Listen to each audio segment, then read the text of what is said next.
So this is a cloud-based solution, and which was developed by Microsoft. Okay, and it was actually came into the picture in the 2013, the year of 2013. We can say it is the advanced version of Excel because we'll be using Power Query, these type of things. So they merged, and actually first they started from the Excel. So regarding that also I have designed some. So this is like, see here, in the 2010 they have started with the Excel and Power Query, Power Pivot, these things actually they initially started. Then slowly Microsoft actually now slowly introduced one by one. Here then Azure, it is a, I think Azure also one database which is a cloud based actually, and Office 365, then SQL Server 2010 12. Here actually, here we need to notice one thing. So this is what we need to notice one thing actually. So this is completely here whatever SSAS tabular model they introduced, right? So it will work on memory engine. Okay, so this is nothing but SSAS, our SSAS, whatever we discussed in the previous slide, right? That SSAS. In that we have discussed about multi-dimensional database. So same like multi-dimensional database, we can also go ahead and create a tabular model for that. Okay, that tabular model mostly we will use in the Power BI. That performance wise, that will be very good. So going forward, we will able to understand clearly about that tabular model in Power BI. So coming to the types of services, it is nothing but the product type, right, which we have in the Power BI. So I hope since you have an idea on Tableau, I mean, you can able to understand what are the types we have in the Tableau, right? So like that only in the Power BI. So if you take any product, we will be having. If you take Tableau, we have Tableau Desktop, Tableau Public, Tableau Server, Tableau Online, Tableau Mobile. Like this, we have products. Same like that. In the Power BI as well, we have a Power BI desktop, actually, which we will use to develop a reports. If you have no, just assume you want to show some report to your manager, so who is sitting next to you, okay? Then you can directly go ahead and open your desktop. So it is a free version. You can generate a report and you can go and give the report to him. It won't cause any problem. So we can simply design and give it. But so when you want to send the same report to the client, right? At the time you cannot from that. So since it is a free version, you cannot from this desktop actually. We need to pay the amount to do those things. The things we have, one is here you can see we have a paid version as a Power BI Pro, and we have Power BI Premium as well. So based on the company, for suppose what is the Pro and what is the Premium. So coming to the Pro, what is the Power BI Pro? Let me explain. So we have to notice few things here. Once you started working on Power BI, so in your company they might use Power BI Pro. So this is like completely for the user for month we have to pay. Either it is like I have $99 we have to pay per user per month. Coming to the Power BI, you can say what is that? We have it is like, so I hope you know about the Power BI Premium. So it is like we used to take the premium membership. We will take the premium membership for node wise. I'll say if it is some company Mindtree, so they'll be having two nodes, mindtree.org, mindtree.com. So they have two domains like that, just assume nodes. So in this case, they can go with the Power BI Premium. They will take some premium offer for that. Then there will be a certain limit. It is like so how you are using your mobile. So if you take some monthly package, premium package, if you recharge for 999, you can only able to call until certain numbers. So you cannot able to call these numbers or UK numbers within the India. So you can able to use this much internet and this much calls and this much something, right? Like that, the premium also.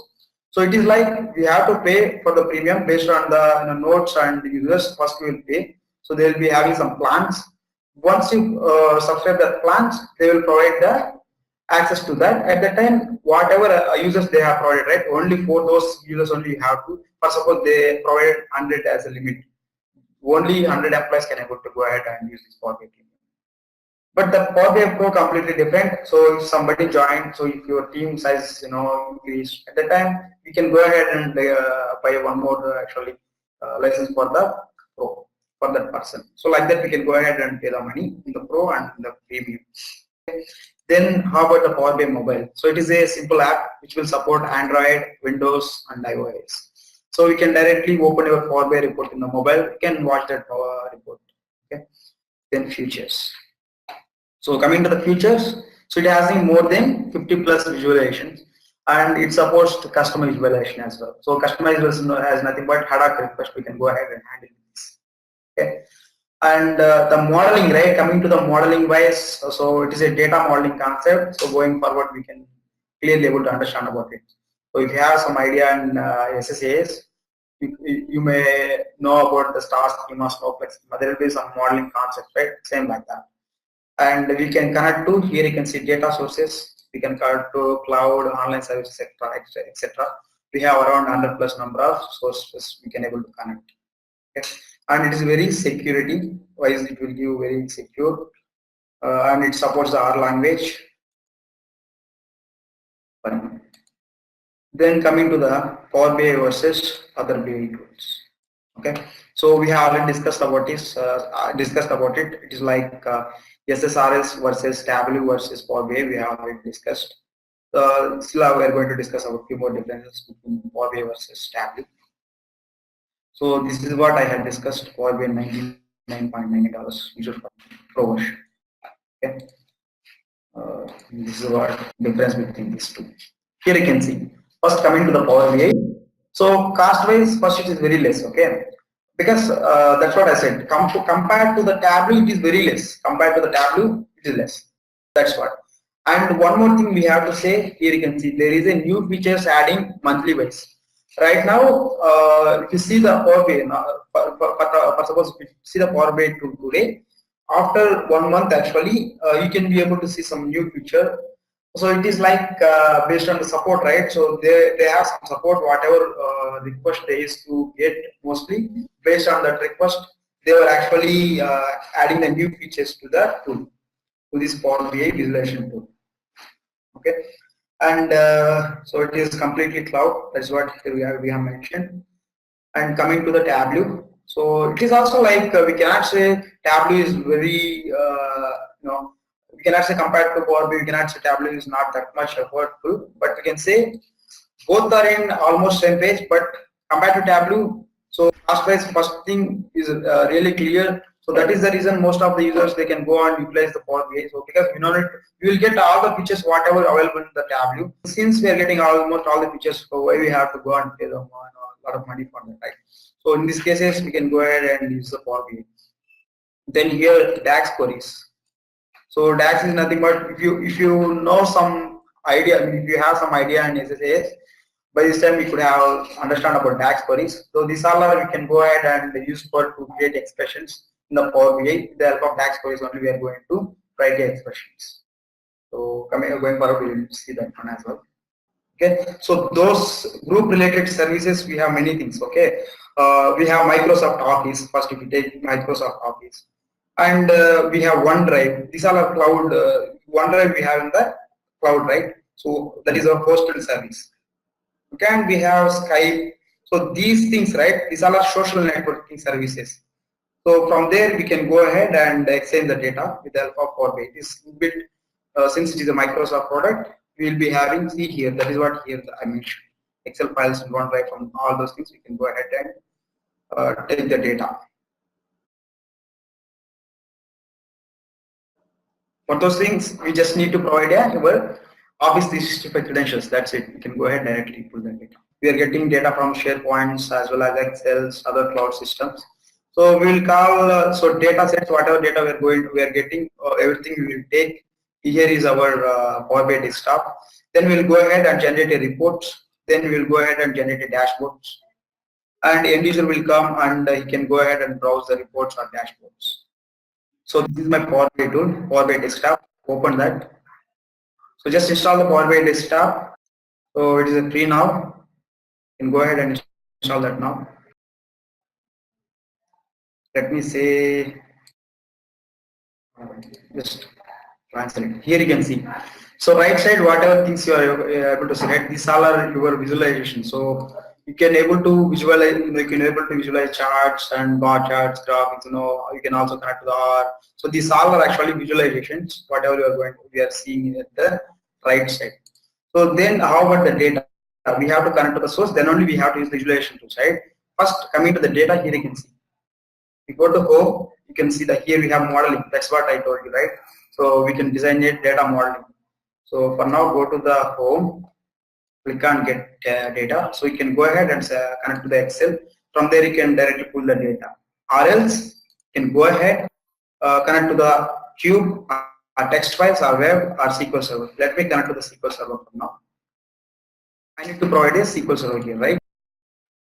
So this is my SQL server name. Copy this,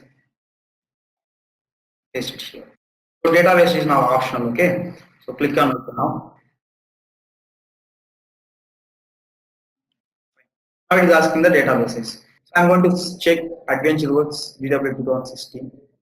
Here, whatever things you really require, select those things. Let me take some dim product. I'll take some. So in the dim product, I have product types, right? The dimension table. Dim is nothing but dimension. Then product we have the name. Dim means dimension. Fact. Fact means numbers we'll be having. Dimension means we'll be having all the product related information.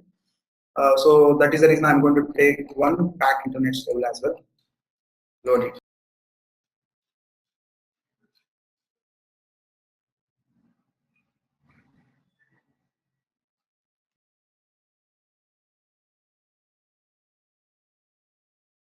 Here you can see here the fields and the fields we can able to see the tables whatever you have selected. For now I'm going to create some simple bar chart. Here you can see this type of report I'm going to create. So you can say it is a clustered bar. So when you keep your cursor here, cursor here, you can able to understand what is the type of report you are going to generate. For now, let me see. If you want to remove it, just click on this ellipse button, remove it. Okay. Whatever format you want to select, you can select. For now, what I'm going to do is here you can see values we have, right? First we need to provide the value from the fact internet sales. Let me take some value. So unit price I'm going to take, drag and drop the field here. Okay, unit price is showing. Let me take some chart. I want to see the unit price. In this case, what we need to take, we have already selected the value that is called in whatever we have selected unit price, right? That is called actually fact. We can say number. So here we'll be having some product name. So where is the column? Okay, fine. In product we have anything we can take. Model name, product category, subcategory. Here we have the product subcategory key. I don't want key. I just want some name. Here it is. English product name. Then we have English product description. Let me take English product name. So here we need to drag here we'll be seeing first time we have seen the values. Now we have to drag into the axis because this is the axis. So on this axis we can able to see all the products. This is a simple report which we have designed. So like that we can go ahead and apply the filters, and we can go ahead and apply the drill through filters like it. Whatever according to the requirement, whatever we want to do, all the iterations we can do here. Then once we did everything, we can publish that report. So for now, you can see this is a simple report, and as of now, we have discussed about the overview of the Power BI. Since I have one more class, I have to jump into that. So this is pretty much about the demo. I'm sure you enjoyed learning from this video. Please like the video, and if you have any doubts regarding this video, please comment us in the comment section, and don't forget to subscribe to our channel for more such informative videos. Do look out for other related videos in our playlist. For more information, visit our website now. Keep learning with IntelliPat.